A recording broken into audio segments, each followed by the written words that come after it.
Welcome to another episode of Hemp Barons.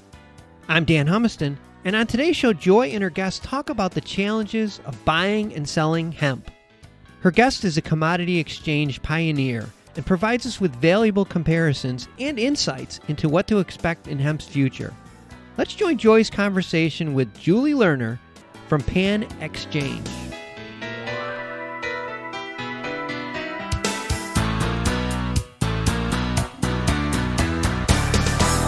Well, hello, Miss Julie. Thank you so much for being with us on Hemp Barons today. Hi, Joy. Thank you so much for having me. I'm very excited about this and really honored for the opportunity. Well, we're so happy to have you here. You're doing something very, very exciting in the hemp space in this emerging and promising hemp economy, and you're doing it from a foundation of tremendous knowledge and experience. And I have there are lots of folks out there doing certain exchanges, and some are doing them very well. A few, I would say, actually are doing them very well. And for the most part, folks aren't exactly entirely sure what they're doing here. That's what sets PanXchange, I think, apart from many of these other, the vast majority of these other exchanges that are online. So first, tell us a little bit about what brought you to hemp, and then I want to talk about the experience that PanXchange has before it got into hemp. But how did you come across this amazing, versatile, valuable plant, arguably the world's most versatile, valuable plant? Well, those two questions are actually intertwined for us, how we got to hemp. So I have to kind of go into the history of the company. So my background is in physical commodity trading, predominantly with a company called Cargill. And I designed this institutional grade trading platform, which I can get into the details of what that means a little bit later. It's quite unique. But this PanXchange is 10 years old.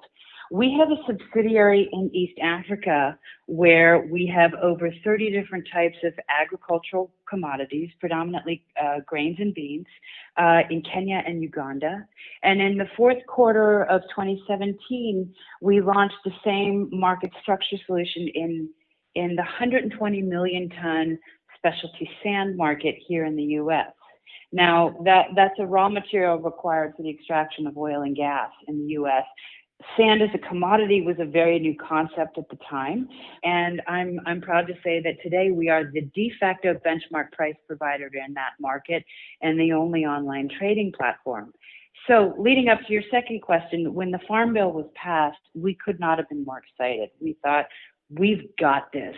We can help bring efficiencies to this market, instant market access and price discovery, and trade flow efficiencies quickly, because we know the points of pain and we know how to solve them. We know what mature markets look like and how to get there.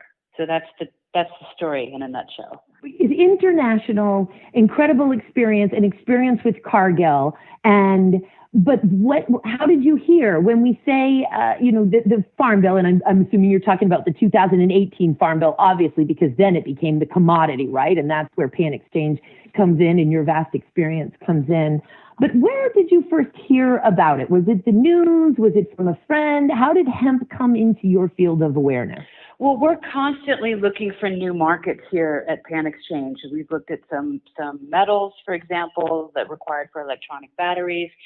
We were looking at some commodity markets in Asia, and we have a checklist of what makes a commodity. So I don't want to stray too far off topic, but one example is everyone says, Julie, you've got to trade water. You've got to trade water. Well, water, unfortunately, clean or dirty, is a problem. It's not a commodity. So we have our checklist of what is a viable commodity market. And I do credit my team for finding hemp. So they are constantly looking for new opportunities. They had their eye on the ball. They knew this Farm Bill was coming. And I have to give them credit because as you know, it passed just before Christmas of 2018, and we were the first to market with a suite of benchmark prices by January. It hit all of our criteria. There are high points of pain. It was highly fragmented and inefficient, and that's where we saw points of pain and can help. Incredible. Great team. Talk about on it and seeing it and having the vision and having the infrastructure, obviously, and the resources and skills and talent in place to take advantage of it. Will you please go ahead and explain the trading platform to these folks and to us here at Hemp Barons that you've created? Sure, I'd love to. So we describe ourselves as the only institutional grade platform out there for several different reasons. First of all, each party has to be able to manage their counterparts and their credit risk in real time, but we had to figure a way to do that so that they can still get, once they get to the main trading page, trade anonymously without the high cost and regulatory issues of clearing and guaranteeing the trades. So we have that mechanism in place with a lot of granularity. So meaning you may like someone as a trading partner, as a counterpart, but you don't want to go hog wild. So you'll say you can cap your dollar exposure to them. Say, I want to trade with them, but I don't want to be exposed more than $500,000, for example. Or you can say, yes, sure, I like these guys, but only if it's on a prepayment basis. So prepayment terms are another way you can manage this. You wouldn't, for example, say, I'm not comfortable giving them 30 days financing after the bill of lading date. So you get all of that set up, and then you can trade anonymously. Every single field is negotiable, because that's really what you need in physicals. This is not a bulletin board. It's not an Alibaba. So as you know, in this market, for example, the quality is one of the key things that need to be negotiated. Percent CBD, the percent potency, or if it's CBG, for example, you can negotiate back and forth anonymously in real time. The delivery windows, the reality is you have to get to the right deal. You may like a bid on the screen, but it's a little too soon. So you would counter and say, hey, can we do the same deal, but 5 days later? And, I'll actually sweeten my price for you if you do that for me. The delivery point, here's another key issue that I think is a funny one and unique to hemp. We do not get involved in the transportation. Transportation is negotiable between the two parties in the sense of I'm a farmer and I'm selling it at my farm gate, or I'm a buyer and I'm willing to go get it from you at the farm gate. And the types of delivery is also a negotiable field. That should be left to both buyer and seller. So that leads to the other two pillars of what we are. That's the trading platform, which leads to the other two pillars. One, as we mentioned, was the benchmark price. And I'd love to state here, especially in a market as young as hemp, we understand the importance of accurate benchmark prices.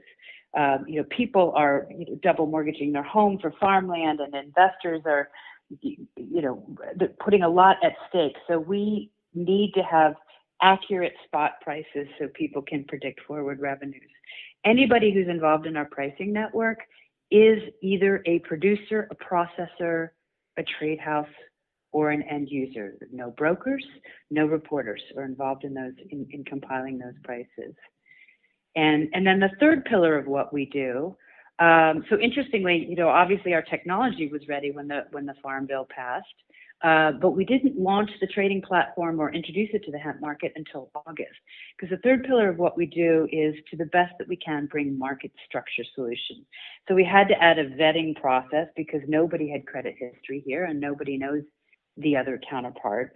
So we had to come up with a criteria for that. We had to indeed, and the vast majority of my questions will actually discuss this vetting process exactly, because that's where, as you know, I'm also the president of the Hemp Industries Association, executive vice president of the U.S. Hemp Roundtable, and vice president of the U.S. Hemp Authority. So really, and I've been in hemp for 30 years. So really leading this industry in the highest standards, the highest ethics, and with the most chance of success is obviously key here. And so that's another reason why I wanted to have PanXchange on the show, because the vetting process is so important. And I think this is where many of the exchanges that are out there just fail, frankly, miserably. And I see it as a litigation landmine, frankly, but worse than that is the suffering that folks go through in having to even suffer the consequences of damages that rise to the level of litigation. So please, let's go ahead and start with the bones of that in terms of, and by that I mean vetting the company, vetting the financial wherewithal to the extent you have that ability, and then we'll get into, of course, the quality, and then we'll talk about a very fascinating conversation that you and I had at a hemp conference recently. But let's go ahead and talk about that vetting process. Excellent. So we had to come up with a way that was consistent and fair. And we decided that the best way we can do is say, send me your articles of incorporation or LLC, whichever you are. Send me your last 2 utility bills. And if they're not in the same name, give me the paper trail that connects the 2 entities. And send me all of your licenses and registrations. And we have an area where we upload them for your potential counterparts to view. And the last one is just acknowledging that we, PanXchange, have the right to come to a site visit at any time. Because we were hearing these horror stories of people who were extremely well-funded and had an empty warehouse, for example, or an empty facility with no processing equipment is on the buy side and things like that. So we have that. We are now about to launch escrow services too. So if people are interested in participating in that, there will be even further know your customer documentation required for that. We do the best that we can. In the end of the day, no one can be responsible for someone else's behavior. But we think we've got the best system down to vet out the real players. Another thing, Joy, that what we look forward to in the coming year is the transparency of PanXchange incentivizes people to behave properly. We have the right to tell everyone, our entire member network, if you defaulted on the contract. And that's a pretty good incentive. You're only as good as your last trade, and we're going to let everybody know that you intentionally. Now, intentional default is different than a contract dispute, of course, but if someone's intentionally walking, we will let the others know. We're not standing for that. Going to be a great segue, although I want to ask you one more question into that quality assurance or the quality vetting that you're able to, and then how you predict that changing over time based on how all commodities are traded at a time. And the question I wanted to ask you was, because you cut out just for a moment there, you said that you were about to offer escrow services. Is that correct? Is that what you're preparing to do as well? Yes, it is. I was literally within a week or two, we should have everything available. But we do have a pretty large U.S. bank that is willing to offer this facility for us. So very excited about that piece. That's fantastic. A real one-stop shop, so to speak, or a full-service firm in this respect. Really fantastic.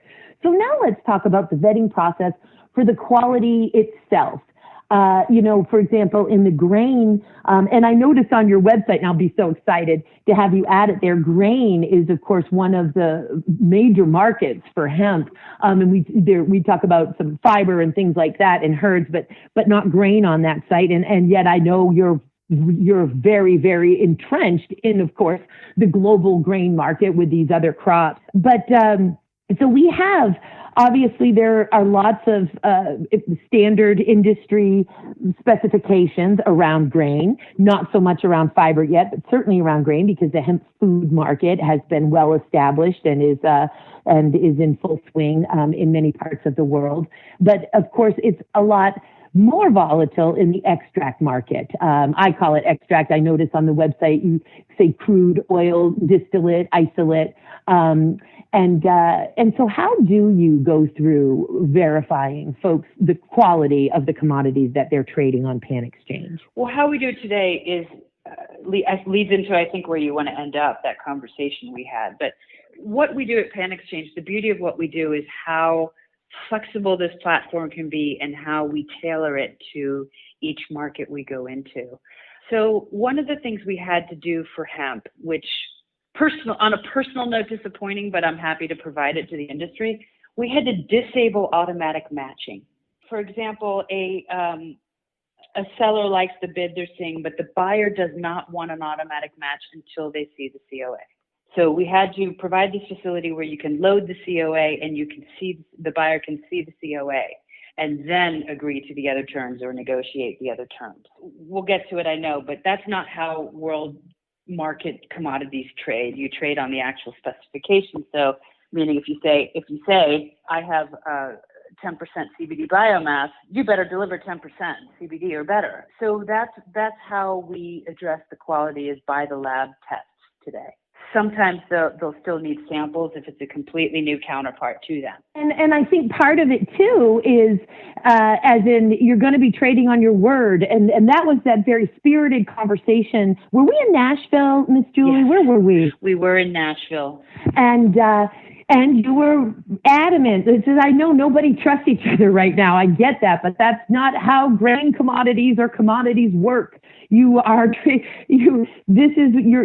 asking for a product with a certain specification. That better be the product that you get, meeting those specifications when it gets delivered to your warehouse or your door or your factory. And that's how commodity trading goes.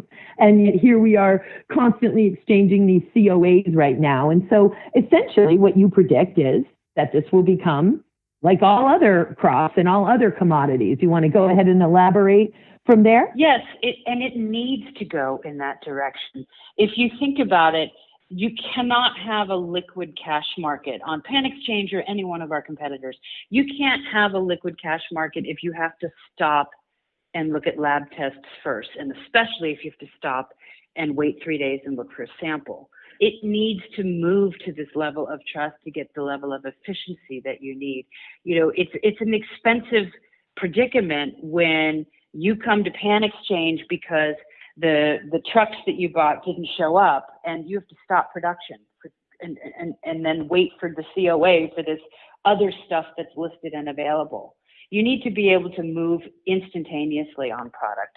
I think it's very important we start moving to that. And the transparency of what we do is one aspect that's going to help get us there. The cream rises to the top, right, Joy? So over time, the players will be building a reputation as the most reliable. This guy's got good stuff and he's always on time. That matters. Your word is your bond in all commodity markets. And we will be moving towards that. But, you know, as you know, we're in a year of mayhem where we have a incredible amount of small, relative to you know, the bulk grain market, small producers and especially small buyers that aren't known to anyone. And it's frustrating and it's time consuming to get to that level of trust. Indeed. And what an important part PanXchange is playing in all of that.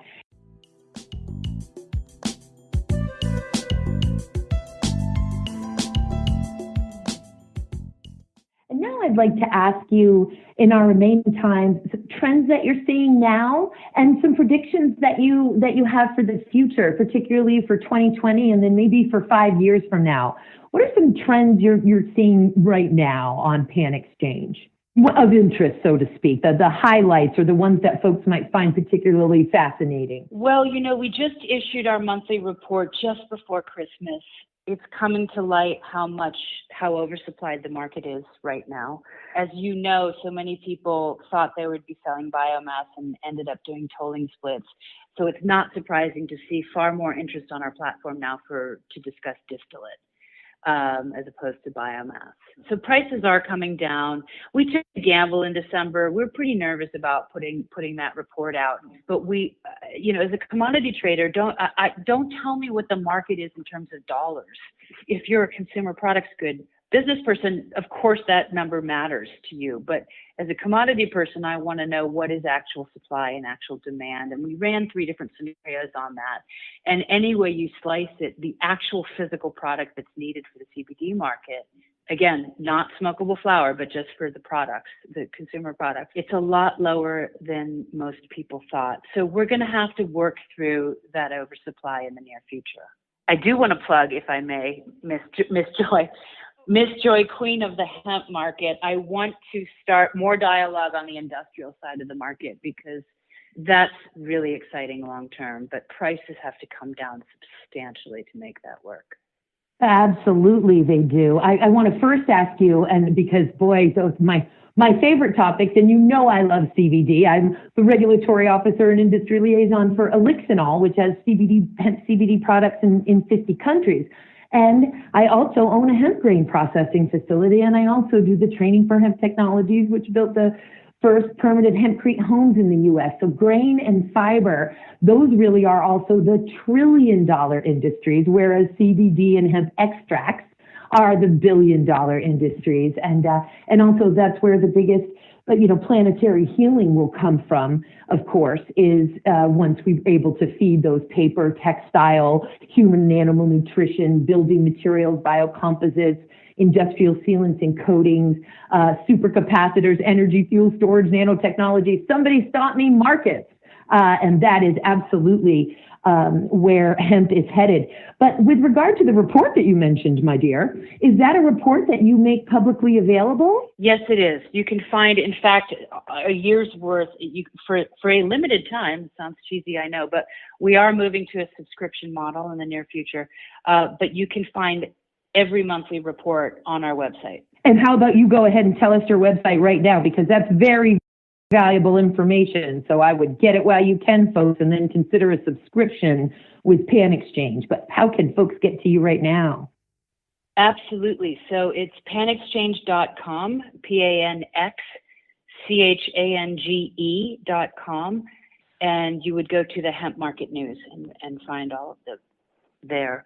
We've also started a survey system, informal surveys in these newsletters too, that we would love people to participate in.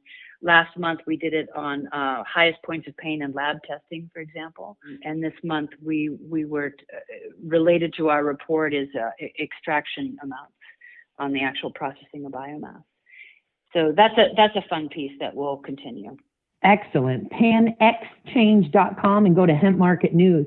Now let's talk about your predictions. Your predictions for 2020, which is going to be a weird, volatile year, and then maybe your predictions for 5 years from now. What do you see happening in the immediate future in these next 12 months? Yeah, so I wish I could be more rosy, Joy. This is what the revolution looks like. This is the unfolding of the reemergence of a crop this versatile, and this is what it looks like, sister. There's no apologies for it. We're heading into the sunshine, but it's not all roses, as it unfolds. So go ahead and lay it on us. All right. We are oversupplied for the CBD market. So that's going to be painful. And that's what we're going to be dealing mostly with in the near future. I want to give some stats here just to put some perspective on the hemp market, because we did talk about bulk grains and we did talk about the industrial side of this market. But let's really put that in perspective. If you were to take biomass at $8 a pound, that is the equivalent of $16,000 per ton. $16,000 per ton. So, all right, hold that. Corn and wheat. Let's talk about that, right? So corn is trading at $136 a ton and wheat at $178 a ton. Those are prices for industrial uses, like corn, and I'm including feed as part of the industrial uses. That is obviously, so that is where we're going for the industrial side of the market. And also, here's something that's mind-boggling to me. When we load corn and wheat out of the U.S. Gulf, it's in 60,000-ton Panamax vessels. We believe if you take 218 or so million pounds that was harvested this year, 218 million pounds of biomass, that equates to less than 2 transactions, less than 2 vessels of corn or wheat leaving the United States. So I hope that's meaningful to some people, because everyone got into hemp as the panacea to the woes that we have in the U.S. agricultural market, and it can be, and I am bullish on that. But it's going to bifurcate in 2 directions. One will be specialty, which I put CBD in, and the other will be much lower dollar value, much higher volume crop in the long run. And I only see, and it's painful, and there are going to be farmers, unfortunately, and that's where my heart breaks the most, of course, is for farmers who had big dollar signs, in their eyes, and pie in the sky and all of those types of things. But having said that, this is the pain that will cause the pivot into grain and fiber.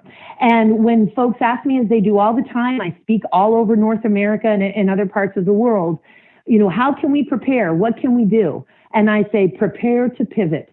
If you are growing for extract this year, then please grow a part of an acre grow some grain and grow some fiber for some variety trials on your land, and be prepared to pivot into these other markets and into these other types and varieties of hemp. And, and I just think that's what's coming. And it's going to be, I think, this type of pain that will have farmers do it, because they're not going to abandon hemp. The feds have just opened up the pathway for us. So hemp is not going to be abandoned. Everyone knows about the promise and potential of hemp. And believe me, we didn't start this movement, 30 years ago or 35 years ago, so that over extract. Hemp extract hit us all like a ton of bricks about 6 years ago. We have been educating and inspiring our legislators and our regulators for all of these decades based on those industrial purposes and the fact that the hemp seed can feed the entire world. It is a superfood that needs a super cape, the highest digestible form of protein in the entire plant and animal kingdom. And that we can serve all of these industrial markets with this superior biomass. The most valuable biocellulose on the planet is in that plant. While hemp looks like flax or calf while it's growing and other fiber crops, on the microscopic level, it is very, very different. The cellulosic makeup of hemp fiber is incredibly unique and allows in applications to the creation of superior products. To be able to blend things with hemp is to increase the value and the performance in almost every industry that we see. And on the nano scale, of course, which we didn't have technology to see 25 or 35 years ago. We couldn't see things at the nanometer level. A nanometer, of course, is a billionth of a meter. It's just the most infinitesimal unit of measurement we can come up with. And as it turns out, on the nanoscale, hemp cellulose has tensile strength and surface area second only to graphite whiskers and carbon nanotubes, which are, of course, cost prohibitive for research and development alone. So we're really talking, when we talk about nanotechnology, aerospace industries, energy, fuel, supercapacitors. They began to discover back in 2014 that hemp cellulose was superior to graphene in many applications. So it's coming, and this pain might just be a part of it. So as you deliver that news, I don't want you to have a terribly heavy heart, other than to send your highest vibrations to the farmers who are probably going to take the largest brunt. Well, I appreciate that, Joy, so much. I'm 100% behind you on all of that. If I may just add to that, and if there's any way that we at PanXchange can help drive this discussion, we want to help out. Think about how the CBD market exploded because it was demand driven. And so to add to everything that you just said, can we start talking about how do we get the industrial side of this market to be demand driven? Because I really think that it's not discussed as much as it should be, because the price point is it's too far away right now. What are the economics of that? Where does hemp need to be? No, it's because of the infrastructure. So here's the reason why, because that's all we talked about for years. And it's amazing how CBD, and again, as much as I love CBD, I take 120 milligrams of CBD every day and slather it on my body. Having said that, it takes up all the air in the room. It takes over every conversation. And even when you're sitting there in a seminar saying, I promise I'm not going to talk about CBD in this presentation, you end up talking about CBD, whether as a comparative or because somebody asked a question about it. So yes, it's everywhere. And as I often say in these shows, listen, we've been talking about the incredible environmental and industrial and human and animal nutrition benefits and educating folks on hemp for years and years. And many people are listening, and that's why those markets do exist, as small as they are. Of course, we see Manitoba Harvest and Nutiva on the shelf, and we have for a few years now, thanks to Hemp History Week's marketing effort, which is the annual campaign from the Hemp Industries Association. But the thing is, people are inspired to be healthy and treat their bodies in a more healthy way over time with their diet. People are inspired to do things that are better for the planet. And as manufacturers start to get educated, they're going to be inspired to see, oh, adding hemp into my existing operations is actually going to create a better product and a bigger market for me. But when CBD came along and people had a pain in their shoulder or they couldn't sleep through the night, and now all of a sudden, immediately, not long-term because I added hemp seed into my food today, not long-term because I'm making the planet a better place. Immediately, their shoulder felt better. Immediately, they got a good night's sleep. Now that's moving things along and talking. And for those reasons especially, I'm so greatly appreciative of CBD because it created this awareness in a huge, impactful way about what hemp is, and it's giving us that opportunity. And to your point, it's also generating the revenue to create the infrastructure and generating the interest in hemp to create the infrastructure for these other markets. And why you're not seeing it so much is because the infrastructure, obviously, to create these other industrial products, it's actually generally more expensive than these extraction operations. And I'm not talking about the huge, corporate extracting, impressive / scary, phenomenal extraction facilities. I'm talking about the mom and pop ones or the small ones that just started popping up everywhere. That infrastructure was less expensive, to process the plant material, the flowering tops and leaves into extract versus that long, strong stalk, which we love that it's the longest, strongest stalk in the world after it's harvested and processed. Harvesting and processing it is, tough. It's the longest, strongest stalk in the world. So new equipment, new infrastructure, and it's coming on every single level.